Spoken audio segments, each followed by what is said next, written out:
जय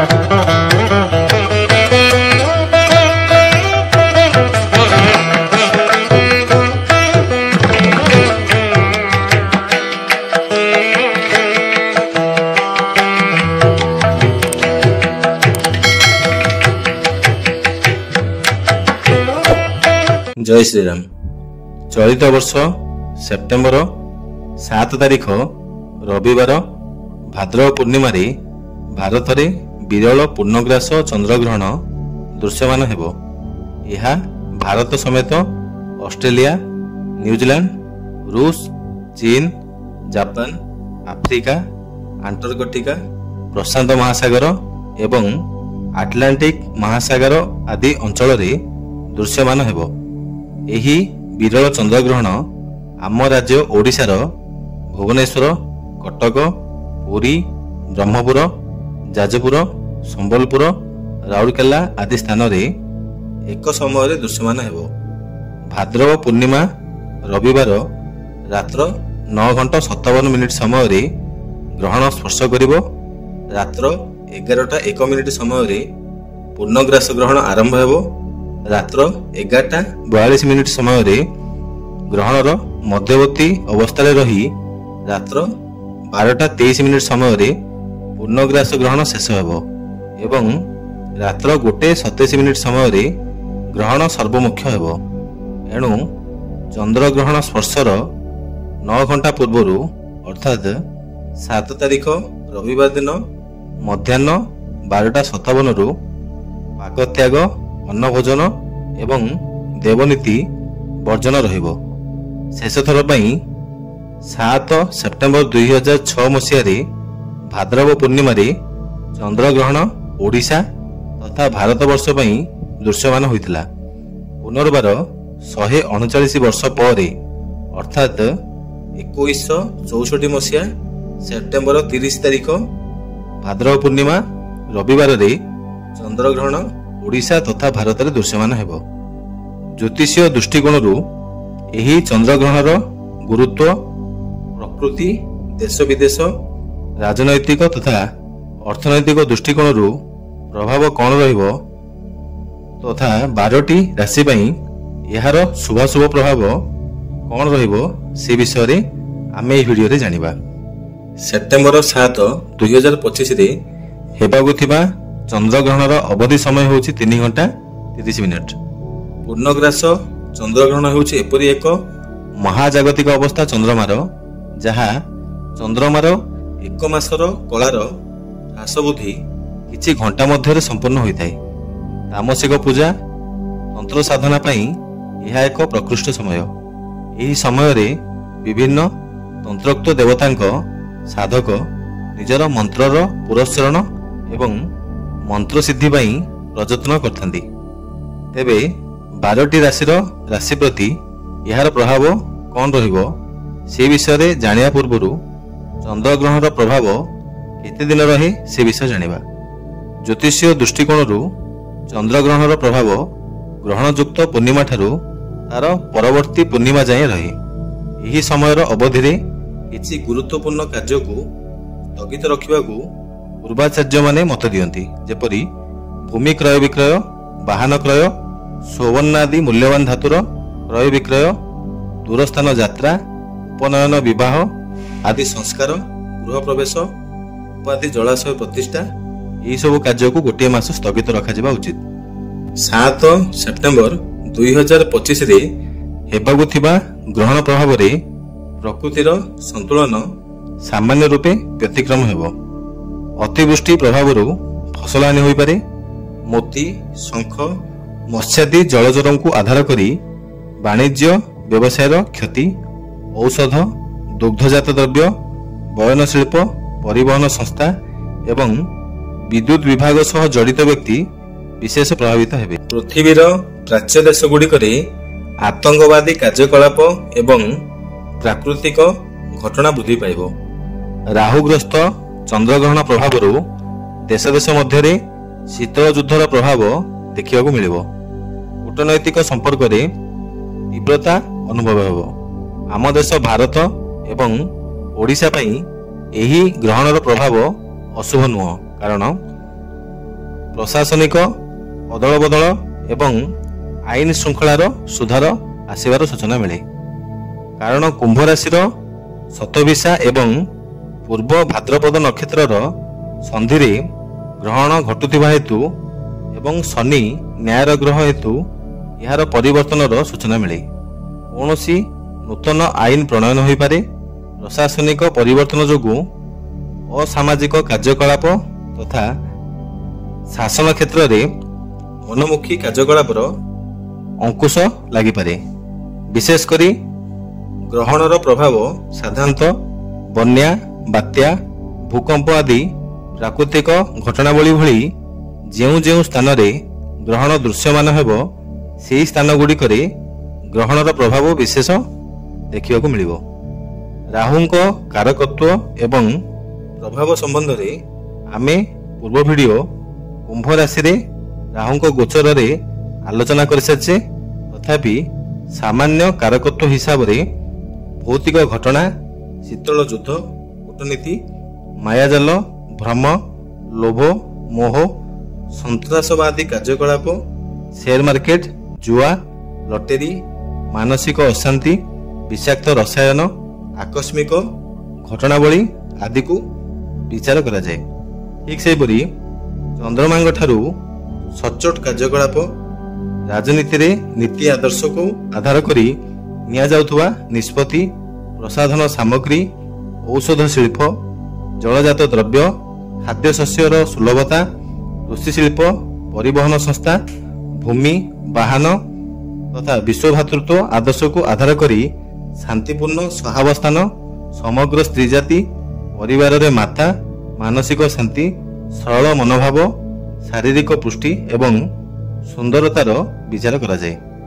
ଚନ୍ଦ୍ରମା 28 ଦିନରେ ସମଗ୍ର ରାଶିଚକ୍ରକୁ ସଭ୍ୟ ଗତିରେ ଭ୍ରମଣ କଲାବେଳେ ରାହୁ ଏବଂ କେତୁ ଅପସଭ୍ୟ ଗତିରେ ରାଶିଚକ୍ରକୁ ଭ୍ରମଣ କରନ୍ତି। ଚନ୍ଦ୍ରମା ଯେତେବେଳେ ରବି, ଶନି, ରାହୁ ଏବଂ କେତୁଙ୍କ ସହ କୌଣସି ରାଶିରେ ଯୁକ୍ତ ହୁଅନ୍ତି ମଣିଷର ମନ ଉପରେ ଗଭୀର ପ୍ରଭାବ ପକାଇଥାନ୍ତି, ଯାହାଦ୍ୱାରା ମାନସିକ ସନ୍ତୁଳନ ବାଧାପ୍ରାପ୍ତ ହୋଇଥାଏ। ମାନସିକ ଚିନ୍ତନକୁ ଆଧାର କରି ମନୁଷ୍ୟ କାର୍ଯ୍ୟ କରେ, ଯାହାର ପ୍ରଭାବ ବ୍ୟକ୍ତି ଏବଂ ବସ୍ତୁ ଉପରେ ପଡ଼ିଥାଏ।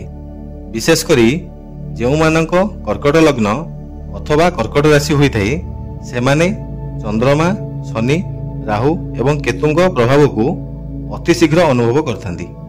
ଆସନ୍ତା 7 ସେପ୍ଟେମ୍ବର ରାତ୍ରରେ ରାହୁ ଏବଂ ଚନ୍ଦ୍ରମାଙ୍କ ସାମ୍ନାସାମ୍ନି ଅବସ୍ଥାନ କାଳରେ ରାହୁ ନକ୍ଷତ୍ରରେ ଅବସ୍ଥାନ କରୁଥିବା ଦେବଗୁରୁ ବୃହସ୍ପତିଙ୍କ ନବମ ଦୃଷ୍ଟିରେ ରାହୁ ଏବଂ ଚନ୍ଦ୍ରମା ତଥା ସିଂହ ରାଶିସ୍ଥ ବୁଧଙ୍କ ସପ୍ତମ ଦୃଷ୍ଟିରେ ଦୁଇଟି ବିପରୀତ ଧର୍ମୀ ଗ୍ରହଙ୍କ ପ୍ରଭାବ ହେତୁ ଗ୍ରହଣର ବିଶେଷ କୁଫଳ କୌଣସି ବି ରାଶିଜାତ ବ୍ୟକ୍ତି ପାଇବେ ନାହିଁ।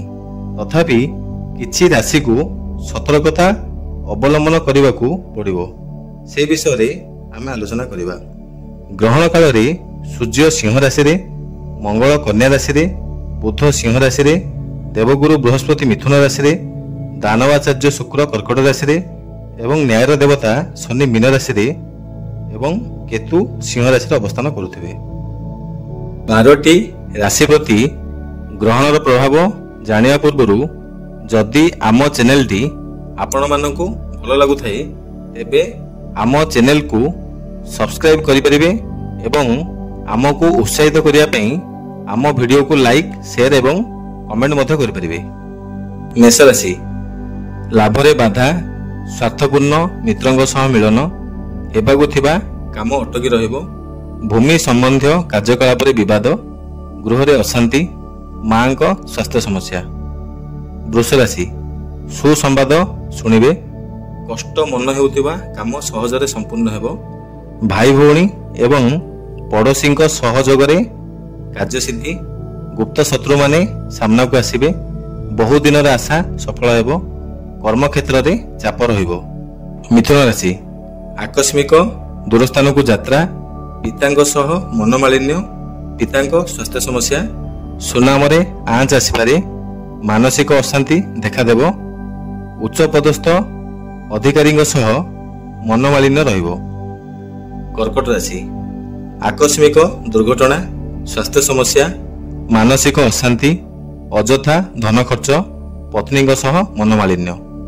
सिंह राशि व्यावसायिक आकस्मिक क्षति, जीवन साथी सह अशांति, आकस्मिक दूरयात्रा, मूल्यवान द्रव्य हानि एवं शारीरिक असुस्थता। कन्या राशि प्रतियोगिता रे सफल, विपदपूर्ण कार्य हाथ को नहीं सफल हेबे, दीर्घ दिनर आशा पूर्ण हेबो, पूर्वरु अटकी रहिथिबा काम गुड़िक संपूर्ण हेबो, आर्थिक स्थिति सचल रहइबो। तुला राशि संतानक स्वास्थ्य समस्या, खर्च रे वृद्धि, योजनाबद्ध काम रे सफलता, प्रेम संपर्क रे अविश्वास एवं अशांति, धर्म कर्म रे अनिच्छा। बिछा राशि भूमि वाहन निर्माणाधीन कार्य रे असंतुष्ट एवं असंपन्न, परिवार रे अशांति, आकस्मिक धनव्यय, माता व मातृस्थानीय व्यक्ति स्वास्थ्य हानि, कर्म रे अशांति, स्थानांतर अथवा स्थानच्युत। धनुराशि पूर्व योजनार सफल रूपायन हेबो, गुप्त शत्रु माने चिन्हट हेबे, माली मकदमा रे जड़ित व्यक्ति शुभ खबर शुणिबे, दीर्घ दिनर स्वास्थ्य समस्या सुधुरिबो, तीर्थयात्रा पई सुजोग सृष्टि हेबो। मकर राशि आकस्मिक धनहानि, बाक संयमता अभावरु विवाद रे पड़ी पारंती, ठकामी रे पड़िबे, संपूर्ण हेबाकु थिबा काम हठात अटकी जिवो, आर्थिक अभाव देखा देबो, अपजस मिलिबो। कुंभ राशि जन्म राशि रे चंद्रग्रहण घटुथिबा हेतु स्वास्थ्य समस्या, अति प्रिय लोकंग सह मनमालिन्य, संपर्क रे तिक्तता, पुरातन रोगर प्रादुर्भाव, चर्म स्नायुगत समस्या, आकस्मिक दुर्घटना, उच्च स्थान पतन, शरीर को आघात, स्वास्थ्य हेतु खर्चांत, कौनसी काम मन अनुकूल संपन्न होबारे असुविधा, गोटे मास अत्यंत सतर्कतार समय। मीन राशि आकस्मिक दूरयात्रा करिपारंती, यात्राकालीन क्लेश देखादेव, कौनसी द्रव्य नष्टि अथवा चोरी होई पारे, आय ठारू व्यय अधिक रहिबो, मानसिक अशांति लागि रहिबो, खाद्य पानीय तथा निद्रा क्षेत्र रे यथेष्ट सतर्क अवलंबन करबा उचित। चंद्रग्रहणर गोचरकालीन प्रभाव एक मास रहिबो। 12टी राशिर राशिफल केवल सामान्य सूचना और सतर्क मात्र। प्रत्येक व्यक्तिंग भाग्यफल सेही निर्दिष्ट व्यक्तिंग जन्म जातक रे ग्रह मानक अवस्थान, बलाबल, महादशा, अंतर्दशा तथा गोचरकालीन ग्रहंक प्रभाव उपरे निर्भर करे। चंद्रग्रहणर अशुभ प्रभाव ह्रास पाई किछि प्रतिकार करा जाय पारे। कौनसी भिक्षुकंकु भोजन दान, प्रवाहित जलस्रोत रे पौड विसर्जन 4टी बुधवार करिवे। विभिन्न जातिर फल महादेव को अर्पण, कला एवं गाढ़ नीलवर्णर पोशाक परिधान वर्जन करिवे। मद्य मांस आदि ग्रहणरू निवृत्त रहिबे। चंद्रग्रहण परठारू पितृपक्ष आरंभ होउथिबा हेतु जीवित पितामातांक सेवा शुश्रूषा एवं सद्व्यवहार तथा दिव्यांगत पितामातांक शास्त्रीय पद्धति रे साध कर्मादि करबा उचित। एही वीडियो माध्यम रे आमे गोटे कथा स्पष्ट कर देबाकू चाहूँ, 2टी विपरीतमुखी ग्रहर सहावस्थान विपरीतमुखी ऊर्जा गोटे ऊर्जा अन्य गोटे ऊर्जार विपक्ष रे काम करे। कौनसी प्राकृतिक विपर्यय अथवा घटना काहाकू बा काहा पाई सुखप्रद हुए नहीं, ठीक सेपरी ग्रहण अथवा परागर प्रभाव कस्मिन काले काहा पाई सुखप्रद नुह। पंजिकारे वर्णना थिबा राशि गुड़िक पाई ग्रहण राशि शुद्धि सूचाए। ग्रहणर कुप्रभाव किछि निर्दिष्ट राशि उपरे रही बळका राशि पाई निरपेक्ष फल प्रदान करथाय, किंतु ग्रहण काल रे राशि शुद्धि थिबा राशि गुड़िक पाई जे ग्रहणर प्रभाव शुभ रहिबो ताहा भाबिबा आमर भ्रम। सद्भावना, सत्कर्म एवं ईश्वर उपासना कौनसी भी ग्रहर अशुभत्व को ह्रास करिपारे। पूर्वरु कहा जायतिबा प्रतिकार करी आपण लाभ पाई परिबे। जय जगन्नाथ।